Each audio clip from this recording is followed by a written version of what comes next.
Obrigado por comparecerem.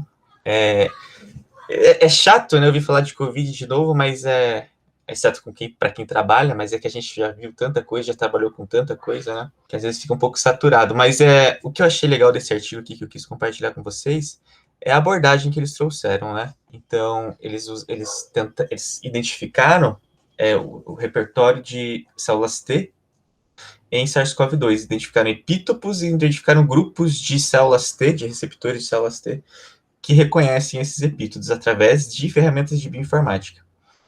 Esse grupo aqui, todo esse pessoal, todo mundo da Rússia, eles trabalham com esse tipo de abordagem computacional de identificação de receptor de célula T há muito tempo. E eles vêm publicando isso um pouco, né, faz uns 2 anos que eles desenvolveram um dos métodos que eu vou apresentar aqui, mas era sempre muito teórico, eles não tinham aplicado e mostrado como isso funciona na prática, com evidência experimental. E aí esse artigo aqui eles conseguiram mostrar isso, acho que por isso que eles publicaram tão bem, e é o que eu achei bonito desse artigo. Eu não vou enrolar muito, vou só dar um contexto geral, só para todo mundo se localizar. As células B, elas são responsáveis pela liberação de anticorpos, então a gente sabe que muitas doenças virais, elas são responsáveis por esse viral clearance, né, que é neutralizar? Neutralizar, isso, obrigado. E isso também é bem conhecido, não só para SARS-CoV-2, mas para as outras SARS-CoVs também, né?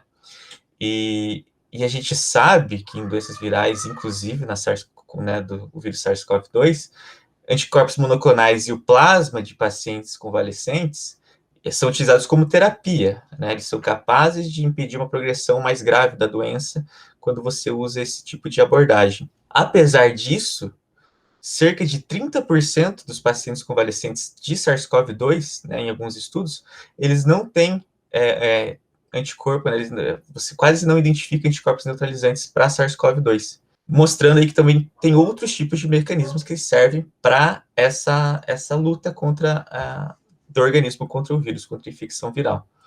E isso se dá também, né, tem fortes evidências que isso pode acontecer pelas células B e pelas células T, ou em conjunto, ou até mesmo, às vezes, as células T sozinhas, como quando você não vê anticorpo, né? É a mesma coisa, em vírus respiratórios tem muita evidência mostrando que elas são necessárias, as células T. Em SARS-CoV-2 tem algumas evidências que mostram que quanto maior a concentração, né, de maior contagem de células TCD8 no pulmão, vai ter uma correlação com um prognóstico melhor da doença. Em contrapartida, se você tem um fenótipo de células TCD8 exaustas no sangue periférico, isso serve como indicador negativo, um prognóstico negativo do desenvolvimento da doença. Então, tem esses dois atores, né, que são as células B e as células T. E os seus receptores, as das células B são os anticorpos que elas secretam, e as células T têm os seus anticorpos, têm os seus receptores, que são os TCRs, que vão fazer o reconhecimento do antígeno. As células T em pacientes convalescentes também já tem estudos mostrando que se você pega principalmente a proteína S ou outras proteínas do SARS-CoV-2 e você estimula as células T, elas vão ser responsivas a esses antígenos. Essas células TCD4, por exemplo, que são reativas aos antígenos de SARS-CoV-2, elas são encontradas não só nos pacientes convalescentes que tiveram a Covid-19, mas também em doadores saudáveis. Por quê? Pode ser porque tem uma reatividade cruzada com outros coronavírus, né, de outro tempo e de outras exposições, mas não se sabe se por isso, por ter essa reatividade cruzada e ser responsiva às proteínas do SARS-CoV, mesmo sem ter tido a COVID, não se sabe exatamente se isso pode ser uma resposta protetiva ou não, ou simplesmente uma resposta que acontece in vitro, né? Então, eles justificam, os autores desse artigo aqui, que não tem dado experimental sobre o que as células T, qual que é o alvo delas no SARS-CoV-2.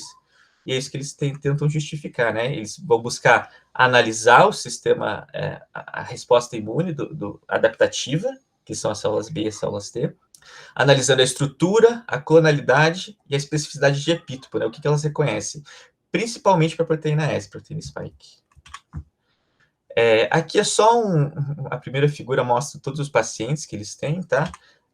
São 34 pacientes no total, e todos eles PCR positivo em algum momento, e depois de, né, uma média ali de pouco mais, um pouco menos de 15 dias, eles fizeram, então, retiraram a amostra de sangue periférico desses pacientes para analisar. A primeira análise que eles fizeram foi ver a presença de IgG, de anticorpo, né, receptor de célula B.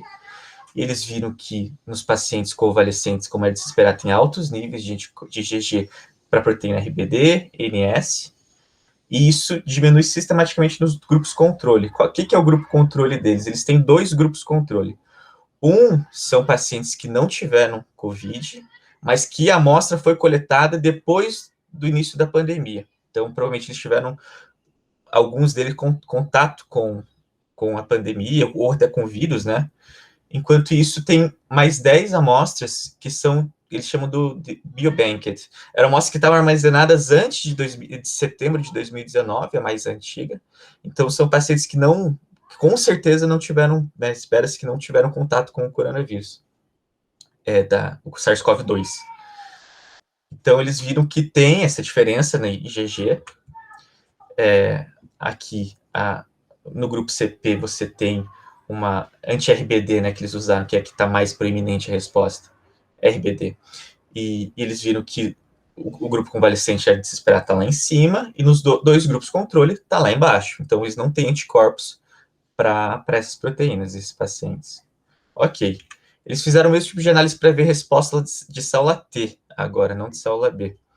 Então, eles viram a resposta através de células T, as células que secretaram interferon gama, que né, espera-se que são as células que reconhecem o antígeno. Eles fizeram um pool de antígenos do proteoma do SARS-CoV-2 e estimularam essas células para elas produzirem interferon gama. E eles viram que não só os pacientes que tiveram COVID tiveram essa resposta, como alguns pacientes que foram saudáveis, mas que foram coletados durante a pandemia também tiveram isso. Já os que, né, do biobank de antes da pandemia, não apresentaram isso tão forte, né? Apenas um aqui tem um pico grande de células CD8 que estão respondendo. Então, isso muda um pouco quando você compara os convalescentes, a resposta célula T de convalescente, com os grupos controle, né? Você não vê diferença entre a resposta de célula T estatisticamente, né? Entre a resposta de célula T de convalescentes para o grupo saudável, mas que foi coletado durante a pandemia. Mas essa diferença acontece, né? Bem menor a resposta de célula T para os que foram coletados antes da pandemia. Indicando o quê? Que possivelmente esses pacientes aqui, eles tiveram contato com o vírus, possivelmente, mas foram assintomáticos, não desenvolveram a doença, não chegaram a desenvolver uma resposta humoral para desenvolver anticorpo, porque eles não apresentaram anticorpo, pelo menos contra as proteínas testadas, né? Claro que ainda faltou uma que também pode ser bastante imunogênica, que eles não mediram, mas uma das teorias é essa, que a célula T foi capaz de conter a infecção inicial ali sem gerar uma resposta humoral nesses casos, eles trazem essa hipótese. Ok, o que eles fizeram depois disso? Desses 34 pacientes aqui, eles perceberam que a maioria desses pacientes tinham um alelo de HLA. O que é o HLA? O HLA é o que apresenta o antígeno para a célula T. Então, ele é necessário para a resposta adaptativa nesse sentido. Eles perceberam que a maioria desses pacientes tinham esse alelo aqui, HLA-A2.1. E aí, através de simulação por bioinformática, eles predizeram, a partir da proteína S, spike, sequências de aminoácidos dessa proteína que seriam apresentadas por esse alelo, por esse HLA. Então, isso aqui, eles fizeram esse score de probabilidade de o HLA clivar e mostrar, e a força de binding, fizeram um ranking. E algum esses que têm referência, são que já tinham sido citados na literatura como realmente potenciais alvos de neutralização, potenciais epítopos mesmo, né? O epítopo é a região pequena região do antígeno maior que a célula T reconhece. Então, eles fizeram esses 13, E eles, então, pegaram as células T daqueles pacientes e viram quais desses epítopos realmente tinham a maior resposta. E eles viram que principalmente dois desses epítopos, eles tinham uma alta resposta, né? E aqui só um paciente não mostrou resposta para esse antígeno. Isso só nos pacientes, em nenhum dos dois grupos controle a gente via essa resposta.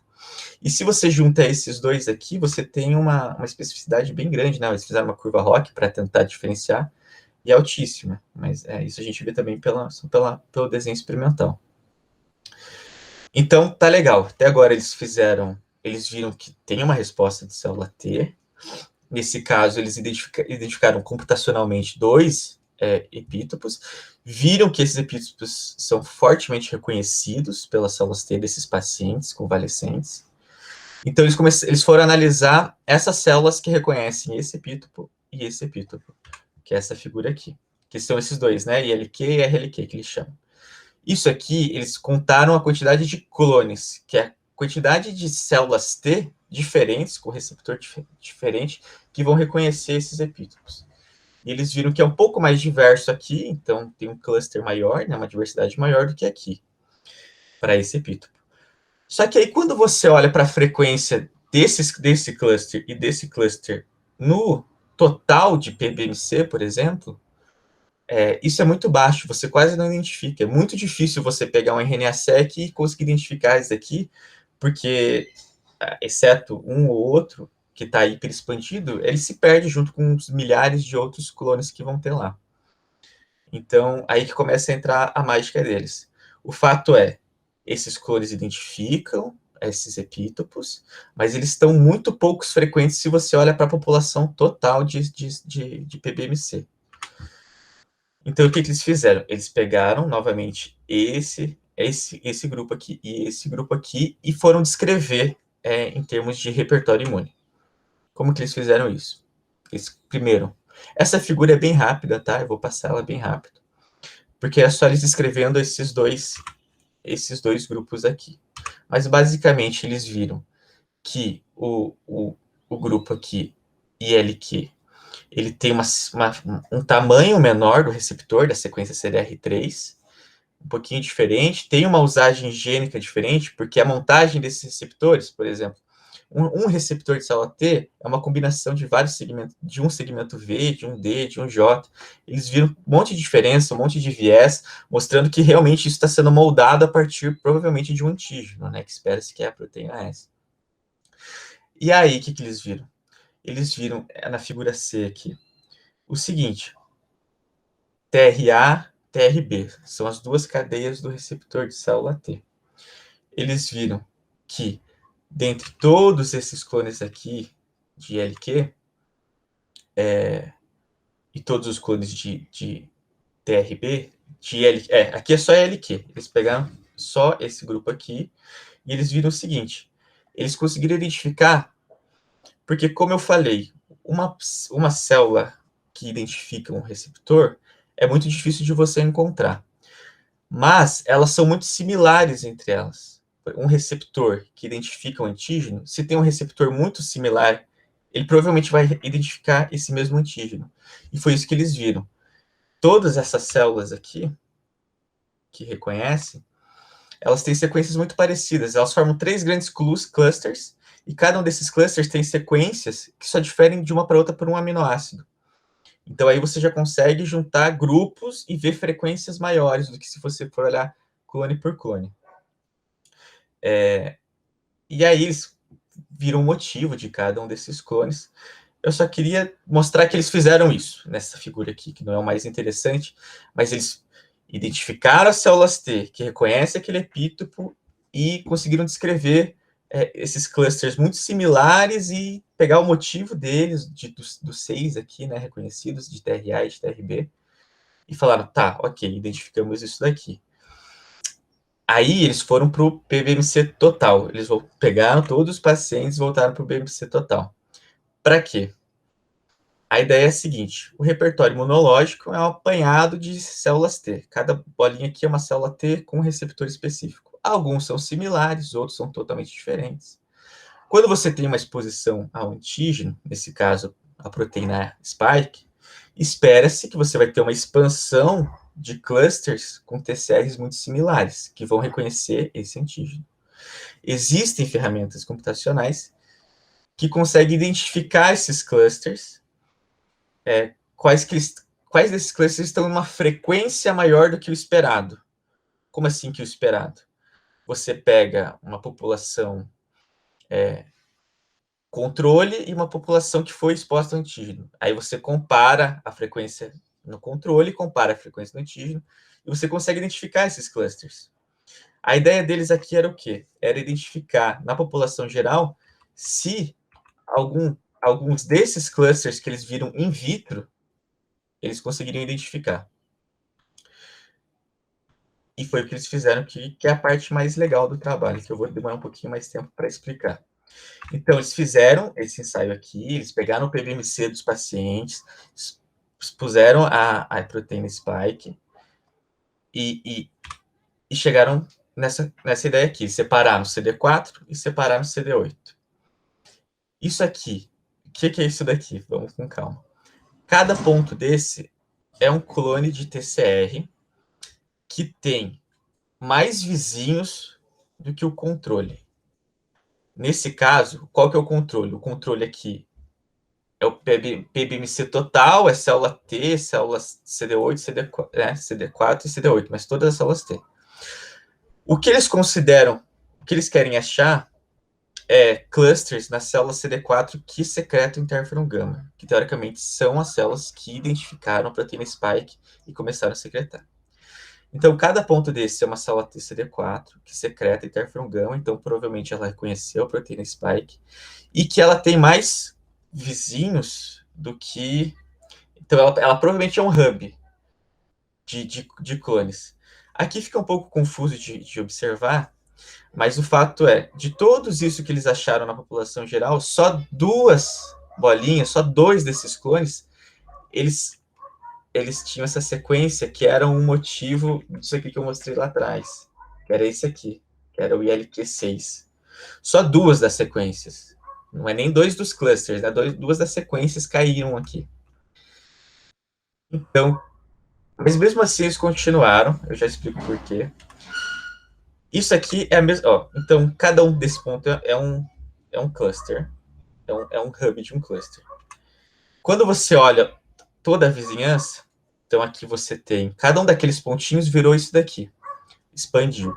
Expandiu por quê? Porque ele tem o centro, que é o que tem mais vizinhança, e o resto é toda a vizinhança dele. Então a gente pode dizer que todos os clonótipos aqui, eles têm uma sequência muito similar entre eles e provavelmente eles reconhecem o mesmo antígeno. Tanto para CD4 quanto para CD8. A partir disso, então esse aqui é de todas o pool de CD4 de todos os pacientes e o pool CD8 de todos os pacientes. A partir disso, eles tentaram visualizar na população, nos pacientes, quais desses pacientes apresentavam algum desses clones. Então, esse aqui tem centenas, milhares de sequências TCR3, eles voltaram e tentaram mapear quais desses pacientes realmente apresentavam e ver isso daqui. Então, eles viram que todos realmente os pacientes apresentavam esses clusters, tanto CD4 quanto CD8, ou na PBMC total. Ok, é que eles estão indo e voltando, mas é o mesmo dado.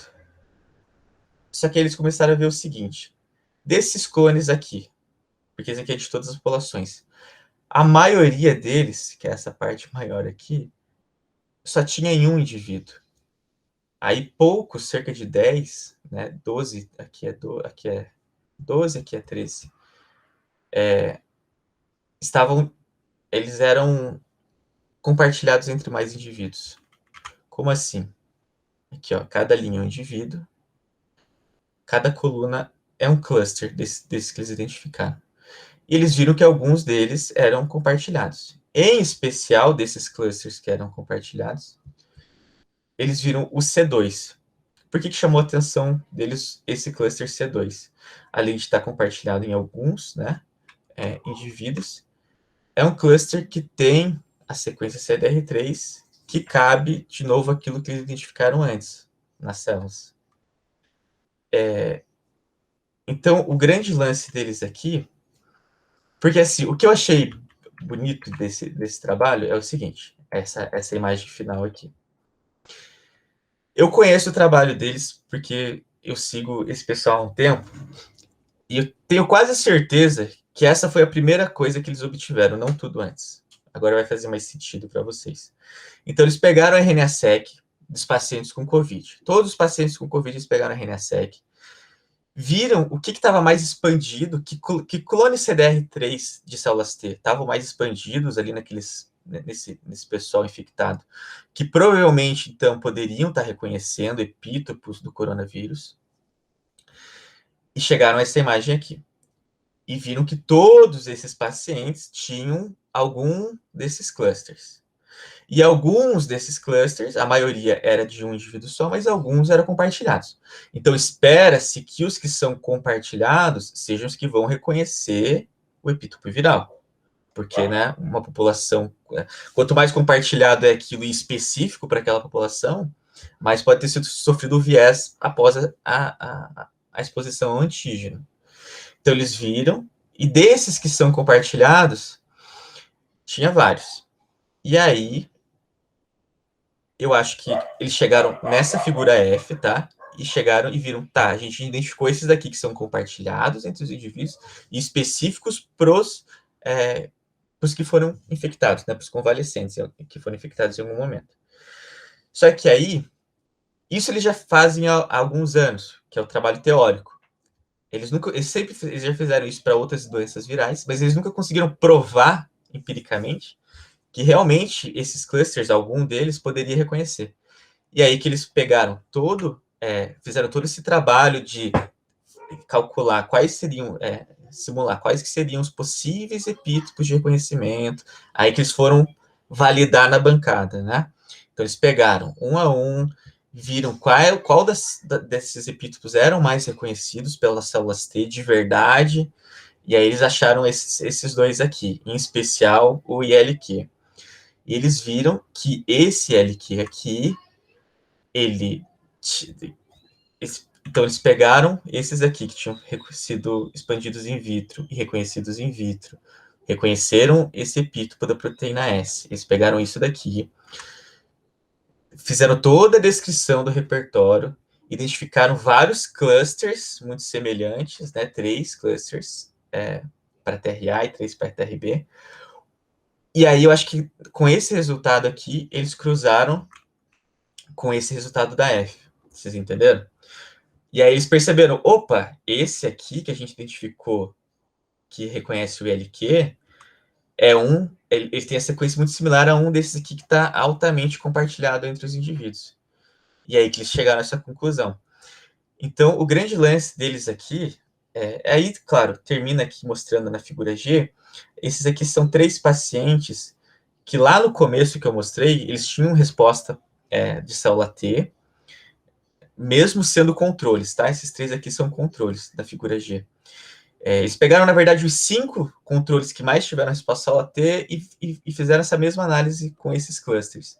Eles viram que 3 desses pacientes, dos 5 que mais responderam, tinham também esses clusters, e que volta para aquela ideia, né? Às vezes o indivíduo já tinha isso expandido, mas não chegou a dar uma resposta humoral. Isso é um dos pontos que eles tentaram vender, mas eu acho que eles não iam publicar tão bem, mesmo sendo Covid, mesmo estando em alta. Eu acho que o grande lance que eu queria deixar para vocês é isso aqui. Eles tinham esse método, isso aqui é tudo teórico, isso aqui é tudo RNA-seq. Eles pegaram a RNA-seq, viram o que estava expandido. Só que eles precisavam provar isso de alguma forma. E aí foi isso que eles fizeram. Eles foram para a bancada, identificaram alguns desses clusters e conseguiram cruzar aqui, mostrando que o método deles, que basicamente o método deles é o seguinte, aquela imagem que eu mostrei aqui eles queriam mostrar que esse método funcionava na prática, não só teoricamente. Então, tem um repertório monológico, foi exposto ao COVID, vai gerar esses clusters, e esses clusters, eles propõem que o método deles consegue identificar. Isso, claro, é muito importante. Se você pensar para uma doença infecciosa, né, claro, ajuda muito a entender. Mas se você vai pensar para uma doença autoimune, que às vezes você não sabe qual é o epítopo, você não sabe qual é o alvo daquela reação autoimune, você só sabe que tem, né? E é muito difícil você... Porque uma coisa é você calcular os epítopos do SARS-CoV, que tem você sabe que vai estar ali naquele genoma. Outra coisa é uma doença autoimune que você não sabe exatamente o que ela está atacando, né? E aí você tendo esses clusters identificados diferencialmente nos pacientes que possuem uma doença autoimune, você consegue começar a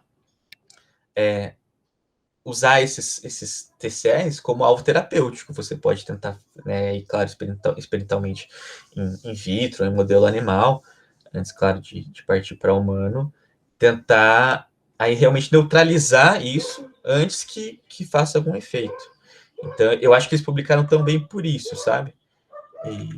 Mas era mais isso que eu queria. Eu achei essa figura muito bonita e o grande lance foi que eles conseguiram provar que funciona. Não sei se vocês entenderam, porque bem específico, né, esse negócio de repertório, mas qualquer coisa estamos aí para dúvidas. Valeu, Alisson. Valeu, tchau. Alisson, eles fizeram alguma correlação com resposta T maior e resposta de anticorpo menor ou não? Não. Porque na primeira imagem lá, a resposta de anticorpo é muito baixa, sabe? Na verdade, tem uma resposta até um pouco mais alta dessa proteína aqui. Só que é uma proteína que eles têm duas suposições. Ou ela tem uma semelhança muito grande com coronavírus anteriores, e aí pode estar tendo essa reatividade cruzada. Ou a forma de expressão também, eles falam, né, que foi expressa no sistema heterólogo bacteriano, pode estar ocorrendo o reconhecimento não a proteína em si, mas algum componente de expressão que não foi tão bem purificado. Diferentemente da RBD e da Spike, que não é praticamente zero ali, é só um noise background, e que daí sim é específica para cá. Então nem tem como fazer essa correlação com... Porque aí sim, se ela tem uma resposta, mas a anticorpo praticamente não tem, né? Sim. Minha curiosidade é mais pessoal, porque quando a gente tomou a vacina, o pessoal do Pasteur, lá em março, aí eles fizeram um teste de anticorpo neutralizante, e eu sou a pessoa da plataforma que tem menos anticorpo neutralizante. Enquanto a média das pessoas ali tem 60%, 70% de neutralização, o meu foi 22%. Tipo, quase nada. Então, sei lá, minha esperança é ter uma resposta celular, já que eu não tenho... Eu não sei como que funciona na vacina, né? Porque, teoricamente, ela é para induzir uma resposta humoral, eu acho. Teoricamente, sim. Mas o fato eles comentam bastante nesse artigo, principalmente na introdução, um pouquinho na discussão, que a célula T, em muitos casos, e para o coronavírus anterior, né, para os anteriores é muito bem descrito isso, a célula T sozinha, sem resposta humoral, ela é muito protetiva. Se você tem uma resposta, sabe, de célula T, mesmo com... Isso depois de anos, assim, você anos sem... E você, por exemplo, você não tem nem uma resposta alta de anticorpo mais, mesmo que você in vitro, mas se você tiver contato com o vírus, as células T, elas expandem muito rapidamente, sabe? É muito conhecido isso. Em alguns casos, a resposta da célula T chega a ser maior do que a humoral, né, no começo da infecção, porque tem um clearance muito mais rápido. Então... Sim, se você mata antes das células começarem a se romper, né, e liberar mais vírus. Isso é uma das coisas que eles mostraram também, que tem esse pessoal aqui, que foi coletado durante a pandemia, que tem uma resposta super alta para a proteína S, e esse pessoal de antes da pandemia não tem. Então, esse pessoal aqui entrou em contato, esse pessoal não tem anticorpo, nunca testou positivo, nunca teve sintoma. Mas eles citam até o caso, um desses aqui que foram mais altos, não sei se esse ou esse, ele morava com uma pessoa que teve Covid, fez vários, não teve sintoma, mas fez vários PCR, nunca deu positivo, nunca teve sintoma. Mas eles sugerem que pode ter sido isso, né? Comigo, ano passado, antes da vacina, aconteceu uma coisa curiosa, que eu estava ajudando o Givan a coletar dados de geolocalização dos pacientes com Covid, então a gente estava tendo contato. Uhum.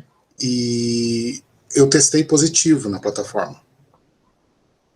Mas foi tipo, o primeiro exame, o CT foi 37, 38, que é lá na faixa cinza ali, se você não sabe se é positivo de verdade ou se foi só algo inespecífico que amplificou. Uhum. Aí, 2 dias depois, eu repeti o PCR e deu positivo, 34. 2 dias. Aí, isso foi na quinta. Aí, na segunda, o que todo mundo estava esperando ver é aquela curva clássica, né? Tipo, CT diminuindo, a replicação viral bombando. Aí eu repeti na segunda-feira. 0. Não tinha amplificação. Olha, quem sabe você não é um desses caras aqui com a célula T bombada. Já previamente, sei lá, porque... Porque esse pessoal aqui foi previamente, assim, provavelmente tinha clones circulantes, e quando eles entraram em contato, eles expandiram muito rápido, ali questão de 3, 4 dias, e conseguiram controlar legal. Sim, eu não tive sintoma, não tive nada.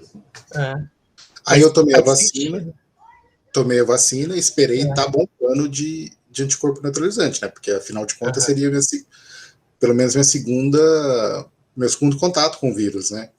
E não. Estranho isso, né? Porque aí eu já não sei, porque o que você contou do exame casa bastante com o que eles trouxeram aqui, perfeitamente. Uhum. Agora, não sei o que esperar no caso da vacina, né? A vacina eu tomei a Coronavac, que é o vírus todo inativado, né? Depois de quanto tempo você fez o teste de anticorpo da vacina? Eles fizeram em vários time points. Meu nunca aumentou. Ficou em 20 e pouco e meio que estabilizou. E geralmente ia aumentando o pessoal que estava fazendo. Isso. Na mesma depois época. de quantos dias? Thiago, depois meses. De 2 semanas? Sério? Meses, Caraca. Eita. Eles estão fazendo direitinho, porque o pessoal da plataforma que tomou vacina vai virar voluntário para paper, né? Mas então você não tem corpo até agora? Não, tenho, mas 22% só de neutralização. Caramba. Mas o engraçado é que daí. eu consegui responder a primeira infecção, né? Então, eu fiquei curioso, assim. Nesse caso, desse pessoal, eles algum dia... Porque se o vírus por si só, ele, sabe? Será que o pessoal vai... Porque a gente ouve dizer, né, bastante, assim, mas eu nunca estudei a fundo. O nível de anticorpo não quer dizer imunidade, porque tem gente que tá fazendo isso, tem gente que tá pagando para fazer esse teste aí, para ver se tá seguro ou não, e às vezes fica meio desesperado, porque nunca aumenta. Sim, tem gente que tá tomando 4, 5 vacinas, né? Em Minas Gerais tem um cara que tomou 4 doses, né? Então. Mas é uma boa pergunta. Eu vou dar uma estudada, porque eu fiquei curioso. Depois de ver esse artigo aqui, e agora você falando da vacina... Esse é um bom ponto para levantar aí nas redes sociais, que por mais que você tenha anticorpo, se ele não for neutralizante, meio que não adianta, né? Você não pode ficar saindo por aí sem máscara, né? Mas é aí que tá. Se no final das contas provarem igual, se esse coronavírus for igual ao resto, né? O que importa mais é célula T, né? Sim, com certeza. Legal. Depende do caso, né? Mas, por exemplo, um dos artigos que ele cita lá no começo, do SARS-CoV-2, é que 30% das pessoas que tiveram não tem nada de anticorpo. Nada. Sim, e tiveram infecção de verdade. Tiveram infecção, tiveram infecção. Sim. Então, 70% tem, então tem uma ajuda, claro, né? Acho que quanto mais grave, mais você vai precisar dos anticorpos ao longo da infecção para controlar ali a produção dos anticorpos, que demora um pouquinho. A Pia, ela chegou a comentar que lá no hospital que ela trabalha, eles estão testando os 2 braços da resposta imune, para todo mundo que tomou a vacina e é médico lá. É que eu ouvi uma piada hoje, desculpa. Que era para cuidar quando for tomar a segunda dose, para tomar no outro braço, para não imunizar só metade do corpo. Aí você falou que ela tá testando os 2 braços, eu falei, nossa. Não, os dois. Desculpa. E ela comentou assim que ela não chegou a fazer uma correlação, mas ela comentou que geralmente quando dá anticorpo baixo, a resposta celular tá bombando. Faz sentido. Ela falou que é o que ela tem visto, sabe, de resultado dos amigos, dos colegas de trabalho. Uhum. Se você não for uma pessoa imunocomprometida ou imunossenescente, né, pessoal com mais idade, não tem por que ficar com medo de não ter gerado nenhuma resposta, sabe? Claro, existem os casos raros, mas eu acho que é muito mais comum você estar tendo uma resposta celular muito mais forte do que você não estar tendo nada. O André, mas mesmo depois de um tempo de infecção, tem resposta celular contra o antígeno? Ela não deu detalhe qual foi os time points que eles fizeram, mas eles têm acompanhado, pelo menos anticorpo. O pessoal lá tá fazendo uma corrida, ela fala, né? Que eles ficam competindo quem tem mais resposta celular e quem tem mais anticorpo neutralizante. Só que ela não comentou quanto tempo depois e se eles ainda estão fazendo. É que eu também não sou o cara expert de imuno, mas, por exemplo, depois de, sei lá, um ano, assim, célula B tá lá para justamente isso, né? Para você guardar essa memória, porque a resposta celular depois de um ano, não sei se ainda existe, né? Pode ser Você tem célula T de memória, você tem memória em celular, tem. Ah, tá, entendi. Interessante, não sabia. A diferença é que se você tem proteção por célula T, você se infecta. Você tem uma infecção transiente, mas você se infecta. Se você tem anticorpo neutralizante, você nem chega a ter o início da infecção, né? Principalmente se for mucosa, né? Ajuda a combater a infecção, né? Sim. Legal. E essas células T de memória, elas ficam nos nodos, nos linfonodos, no baço? É a maioria. Ah, tá. Tem uma ou outra que é circulante. Eles até conseguiram, eu não mostrei aqui porque ia ficar muito maçante. Mas tem uma certa frequência no sangue também, mas é muito baixo, sabe? Entendi. Teria que, tipo, extrair o linfonodo para saber se você tem essa resposta celular, então. A não ser que você saiba muito bem o que você está procurando. Tipo, você já tem a sequência que você quer achar, né, da célula T.